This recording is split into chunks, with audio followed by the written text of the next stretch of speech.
you've reported all of this energy from being on carnivore. Yeah. Because you have just limitless supplies of fat. That didn't come out right. Well, a warm welcome to you all. I'm JJ, I'm a life coach, and I eat mostly meat. I'm Eric, I'm a novelist, and I eat mostly meat. And I have been reading a book that is shocking me after being carnivore for almost 23 months. Has it convinced you to just give it up because it's the wrong strategy? It has not. What is totally shocking me and outraging me is how we have been taught exactly the opposite as far as how to fuel our bodies, how to have nutrition, etc. It's everything we already know, but this book is making it even clearer that we have been sent the wrong message. Okay, don't keep us in suspense. So what is the book? I am reading the book by Gary Taubes, not his diabetes book. I'll get to that one later. But this is The Case for Keto, Rethinking Weight Control, and a whole bunch of other words that don't even fit on my screen, but Rethinking Weight Control. And one of the things that's been getting me recently in this book is he talks about that how fat cells are exquisitely sensitive to insulin. So this is not a term he coined. This is a term that has been around for quite a while. Okay. That fat cells are exquisitely sensitive to insulin. So I want you to think right now. We go and get our fasting insulin taken fairly regularly. Well, we do. We do, not... Most people don't. Well, and there. Isn't that part of the problem I'm talking about? Like, most people don't even get their fasting insulin taken. But we can get our fasting insulin taken and think, oh, we're doing pretty good. What's the threshold they tell us? Like, if we talk to Dr. Barry... Is it below 11 or something like that? Something like that, yeah. That we're good. But that is measuring overall insulin, fasting insulin. It's not measuring the threshold of your fat cells specifically. Okay, tell me more about the threshold. All right, so the threshold for your fat cells, I'm going to read this here. So if you are gaining weight, if you are getting fatter, your fat cells must be responding to insulin regardless of what is happening elsewhere in your body. Okay. Okay? Your fat cells must be insulin sensitive, and that's part of the fattening process. So, and the thing is, this insulin threshold for our fat cells is lower than we can imagine. Like, we might think, oh, we're good below 12, but our fat cells might have a threshold of 3. Okay. For all we know. The rest of our body might be going, okay, I'm okay. And our fat cells might have a threshold of 3. So if you're eating hardly any carbs, Correct. it would keep you from releasing any fat from adipose tissue. For some people. For some people, yeah. Yeah, and we've many of us have hit those plateaus. Because that insulin threshold for the cells is different for every person. It is different. And it's probably based on how dysregulated our metabolism is. Exactly. There's some genetic predisposition. I remember when I went to grade school, we had 2 overweight kids in school. We had 1 girl, 1 boy. And they probably had a predisposition for a low threshold, Okay. a low insulin threshold. So their body was in storage mode more than the average person. But now we have so much insulin resistance in the other cells, not our fat cells, in the other cells of our body that many of us are dysregulated, like you said, and we're pumping out more and more insulin, signaling to our fat cells to store that fat. And we're spending almost all of our days, all of our nights above the threshold in fat storage mode. So even if we're carnivore Okay. or low carb or even keto, if we are not below that threshold for a good chunk of the day, you might be in fat storage mode or at least in plateau and not releasing fat. So you could even be carnivore and not eating enough fat and eating maybe too much protein. Yes. And not quite get beneath the threshold you need to, which would be sort of like a no man's land metabolically, where you wouldn't be consuming enough carbs to satisfy what your body wants for energy because the fat is locked because the insulin is just a little bit too high. Right. Right. Is that what I'm understanding? That's what you're understanding. So you've reported all of this energy from being on carnivore. Yeah. Because you have just limitless supplies of fat. That didn't come out right. But you know what I mean. Yeah. Yeah. Whereas my energy has been okay at times and then pretty fatigued at times. So could it be that I've been in this insulin no man's land, even though my fasting insulin was like 3? I'm not fasting most of the time. So that's only representative of one little snapshot. One snapshot. It could be that I'm just bouncing right above my threshold. I'm not taking in enough carbs to give me the energy that my body wants. And I'm not releasing the fat from the fat stores as readily. Yes. So that could be one of the reasons why I'm not experiencing your level of Energizer Bunny energy. However, I clearly have lost fat since starting this. Yes. Yes. You usually, now your pattern, if I'm remembering correctly, is usually you lose weight when you go keto pretty quickly. Yeah. But then you stall. Yep. And then you start to have energy issues. I don't remember. And then you start eating carbs. I mean, that's the old cycle. That was the old cycle, yeah. Yeah. But man, that could be. It could be that when I quit dairy, it was just a reduction enough of carbohydrates Yeah.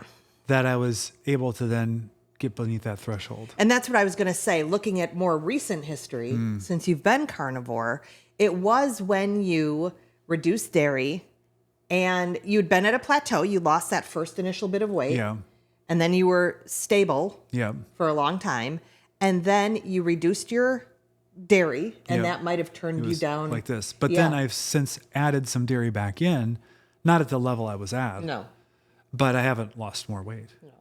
But let's not even talk about cephalic phase insulin. Okay, let's not talk about it. But I'm going to talk about it. So cephalic phase insulin is when you just think about food, anticipate food, and your insulin will raise a little bit.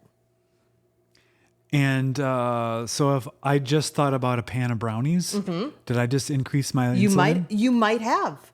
Or if you had maybe that diet soda or that stevia sweetened element, which I love, by the way, and do drink regularly.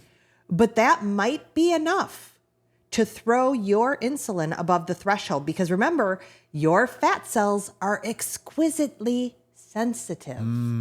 So even if the cephalic phase is just a little, it could be enough for some people to take them above the threshold and stop the adipose tissue release. Yeah, absolutely. Interesting. Absolutely. And in this book too, Gary Taubes talks about how when we are in carb burning mode, because it's a binary switch, is how he calls it, he says. So you're either fueling most of your body with carbs or you're fueling it with fat based on your insulin level and this threshold that is unknown for everyone.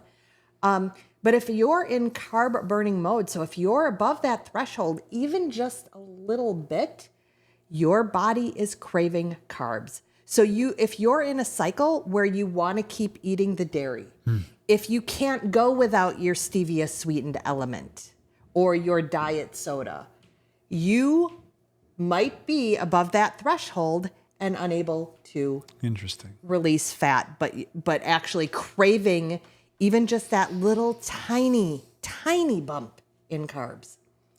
Makes sense to me. Yeah.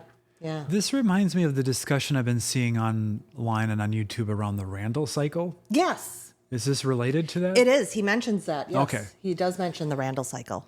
Yeah. So if you've heard that mentioned, we are talking about it but we're not explaining it because I'm not even going to try to explain Randall's cycle because I don't want Professor Bart K to do a reaction video to this. To this, yes. Let's just posit we don't know what we're talking about, and it saves him a whole 20 minutes of his life. Right. And I'm just reporting my understanding of Gary Taubes' book right now. But the big message that I'm getting is that this insulin level is a binary switch, and it is probably lower than we think. Our fat cells are more sensitive than we know them to be, especially if you are genetically predisposed to weight gain or you're insulin resistant. So we've had people comment about not being able to lose weight on carnivore. And we've talked many times that, well, it's healing that has to happen first. Yes. And maybe that's true. Maybe there's healing that has to happen first. But maybe it's just that insulin threshold is so incredibly much lower than they're even getting to on carnivore for some reason. Yeah. And could that just be that their body needs more time on carnivore to slowly bring that insulin down over time until it finally hits that threshold? Exactly. I think so. So part of the healing that we are talking about is the healing from insulin resistance. And could that explain the so-called whoosh effect that people on keto get, where nothing's happening, all of a sudden a whole bunch of weight drops very quickly? Could it be they just finally dipped below that threshold? It could be. And the body said, oh, great, here we go. Well, and Gary Taubes talks about the threshold is not set in stone. It may be this way this month, and then our body shifts. And next month, it's a slightly different threshold. And so I think that's part of the healing process as well. So you mentioned Gary Taubes' diabetes book. Yes, apparently that's the more recent one, but I haven't gotten there yet. Oh, so when you said you were going to talk about it, today. What you were going to say was you're going to say that you didn't read it. I didn't mean I was going to talk about it. I mean, that's next on the list. That's down the line on my reading. On my reading I thought list. later in this video you were going to talk about it. No. And then the big surprise was I haven't read it. No, but I'll be very interested. Let's see. I'm about 40% through this book, so I got a little ways to go. Yeah, but I really find it fascinating, like I said, that these are messages that researchers have known for a long time, and yet the U.S. anyway, the Western way of doing things has not been to follow these types of messages, but to follow that calories in, calories out paradigm. Yeah, I think the calories model, I understand why someone would look at it from that lens. But it is very obvious that you can't ever find a calorie under a microscope, no matter what food you look at. And so it makes way more sense to look at the macros and the effect of the macros on the metabolism. And think in terms of hormones, which is what we're talking about right now. Yeah, I think the hormonal model makes so much more sense, and it doesn't leave us starving like the calories in, calories out dieting generally does. And in Gary Taubes' first book, Good Calories, Bad Calories, he talks about the insanity of trying to track calories over the course of many years, because you could, if you were just 20 calories over your base rate plus exertion per day, then you should be gaining a certain amount. Yes. And it just didn't seem to add up. And we do see some people who are eating enormous numbers of calories in meat and fat. Yeah. And not seeing the expected caloric weight gain. Yeah, he does go through that. He reviews that a little bit in this book as well. And I remember Dave Asprey talking about, I did this experiment. I ate 5,000 calories of steak per day and I lost weight. And everybody was like, yeah, whatever. He's just making up stuff. But it could be that that is the case. And many people are saying, I would rather just look at what is the weight of the food I'm eating. Like if you're eating, like today, I ate 20 ounces approximately of steak. Wow. It was basically 2 steaks. There's no way I can gain more than 20 ounces from that food, right? Yeah, right. So I like That's thinking of it in those terms instead. Yeah. Well, it's interesting in this book too. Gary Taubes mentions one of the reasons that we follow the calories in, calories out paradigm is because a lot of this research was happening in 1930s by German and Austria. Mm-hmm. So then World War II happened and sort of put things on pause for a while. And then when we came back from World War II, the U.S. wasn't really interested in German research. Except for that of the Germans who got here before the war. Yes, yeah. And that tended to be physicists. Yes, So, except for that. yeah. Yeah, but a lot of this hormonal research was being done by this team in the 30s. And it kind of got put away for a while. And our buddy Ansel Keys did his evil, and here we are many years later, and millions dead. And a nation and world that's getting fatter and sicker by the year. But not us. Which makes us better, right? And insufferable. And if you really think about it, maybe there's an advantage to have everybody be sick but us. Oh, wait. I don't think that's probably the right way to look at it. Probably not. That's just the evil me. We got to, like, the Dr. Evil. Make everybody eat Wheaties. Did we just watch? There's this great YouTube channel, Max Miller. Awesome. He does history plus cooking. It is so good. Mm-hmm. Now, obviously, all of the recipes are not carnivore. But he's taking recipes from history. Yeah. And then he cooks it and tastes it. But there's a whole section where it's basically a mini documentary about that period of time. And it's amazing. And yesterday, there was a wartime fake steak made out of ground beef with Wheaties ground up in it. Mm-hmm. And then shaped like a T-bone. And it was very fascinating to watch him then bite into it and give his reaction. Mm-hmm. Plus, it was extraordinary to hear about the victory gardens and all of the other, the rationing that was going on during that time.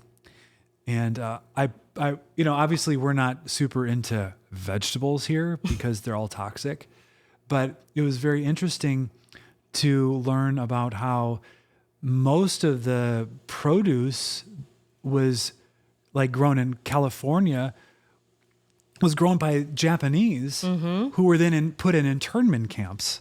And so their land didn't produce anything because they were in the internment camp. But then they created victory gardens in the internment camp, which were really bountiful. Unfortunately, they were vegetables, so probably not the best thing to eat. But and I was really interested that the rationing in the UK, I think of beef, went into the 1950s. Yeah, I think it was. Yeah. But just incredible. I think it's also fascinating to watch those shows, though, and see how much grain has been a part of our world for a very long time. Yeah. And how it has not really served us well. No. But do check out Max Miller's channel. Yes. You probably already know about it, but it is so, so good. So he's great. But don't binge too many. Do one Max Miller, then come back to JJ and Eric. Then do a Max Miller, then come back to JJ and Eric. Because obviously you need to be prioritizing watching our channel. And you don't want your cephalic phase insulin to go off the charts when he's talking about his steak made with Wheaties. Mock apple pie and other things. And things made out of potatoes. Because the food looks delicious, but you don't want to be tempted into actually eating any of it. So we will see you Friday for a live and Sunday for another video. Yep.